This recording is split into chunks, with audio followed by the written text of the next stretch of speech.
भाई साहब का सवाल था कि ज़रूरी क्यों है कि अगर एक औरत अपने शोहर के साथ तलाक हो जाता है तो उसे दूसरे से थर्ड पार्टी से शादी करना ज़रूरी क्यों है पहले शोहर से वापस करने के लिए। ये सवाल है। सवाल अभी दोहरा है, जवाब दे रहा हूँ मैं।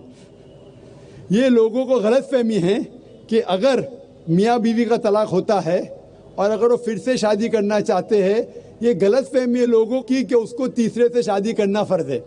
कुरान में साफ तौर पे लिखा हुआ है सूरह बकरा में सूरा नंबर 2 आयत नंबर 228 से लेके 242 तक तलाक के पूरा डिटेल दिए गए, किस तरीके से तलाक दिया जाता है। पहले मैंने कहा था कि आपस में समझौता होना चाहिए, नहीं होता है तो गेट एन आर्बिट्रर, एक बड़े को बुलाओ, शोहर की तरफ से बीवी की तरफ से समझौता करो। नहीं होता है तो तलाक बोलने के बाद इद्दत के 3 माह है। कुरान में लिखा है सूरह बकरा सूरा नंबर 2 आयत नंबर 228 के 3 माह, 3 महीने, 3 menstrual cycle is the period of waiting इद्दत।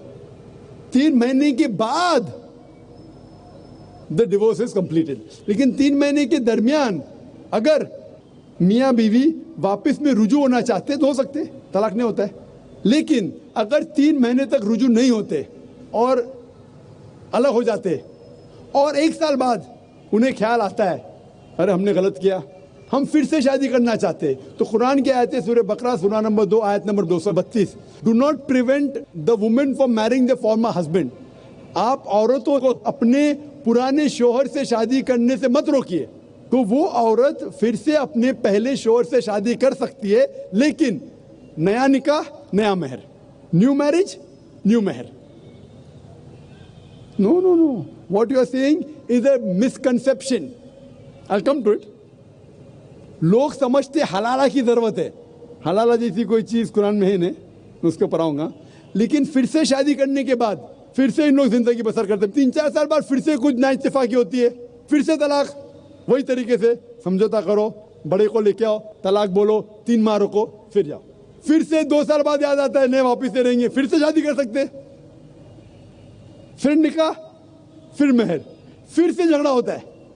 फिर तीसरी बार अगर तलाक होता है तो अल्लाह ताला फरमाते सूरह बकरा सूरा नंबर 2 आयत नंबर 230 में कहते कि तीसरी बार अगर तलाक देंगे तो फाइनल।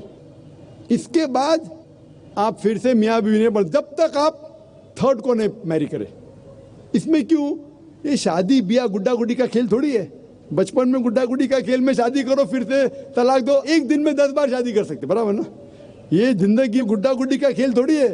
3 महीने लगता है तलाक के लिए, इतना टाइम लगता है। प्राइवेट मीटिंग, फिर बड़े लोग से मीटिंग, फिर 3 माह, फिर जुड़ो प्यार से, एक दूसरे पे कीचड़ मत उछालो, फिर शादी करो। मैंने मेरी जिंदगी में किसको भी नहीं देखा जो सही तरीके से तीसरी बार तलाक हुआ, मैं देखा नहीं अभी तक के। 1 बार हुआ देखा होगा, 2 बार, तीसरी बार तो देखा ही नहीं मैं। ये अगर आप गुड्डा गुड्डी का खेल करते तो फिर 1 बार आपने रिजेक्ट किया, 2 बार रिजेक्ट किया, 3rd बार फाइनल, फिर आप दूसरे से शादी करो। आप प्लान नहीं कर सकते, आप दूसरे से शादी करो और रो। और फिर पता लगा आपको मैं पहले शोहर से नाराज थी, सिर्फ दिन में 6 घंटा देते थे, ये नया शोहर तो 2 घंटा देता है, तो पहला वाला अच्छा। नो, दाल आटे का भाव मालूम पड़ेगा। मेरी माँ मुझसे कहती थी मार्केट जाएंगे तो दाल आटे का भाव, दाल और आटे का भाव, आप समझे ना। तो हो सकता है क्या, मालूम पड़ा मैं मेरे शोहर से झगड़ा करती थी, वो बीवी कहेंगी, मालूम पड़ा क्या नया शोहर तो पुराने वाले से बदतर रहे, आप समझ रहे ना। और फिर अगर नए वाले से डिवोर्स हुआ, सेम तरीका, आपस में समझौता, प्लानिंग नहीं। अगर प्लानिंग करेंगे कि एक रात तुम्हारे साथ सोऊंगा और फिर तलाक देना, ये हराम है, आप समझ रहे ना। ये कुछ लोग करते हैं, मैं जानता हूँ मुस्लिम माशरे में, वो हराम करते। प्लानिंग करना, तुम्हारा शोहर बनूंगा, एक रात बाद तलाक दूंगा, फिर तुम शोहर शादी करना, ये हराम है। कुछ लोग करते हैं, गलत करते, कुरान में ऐसा नहीं लिखते। तो अगर तीसरी बार तलाक के बाद या पहली तलाक के बाद भी, पहले बार तलाक दिए, दूसरे से शादी किए, फिर पता लगा सही नहीं, तो वापस जा सकते, आप समझे ना।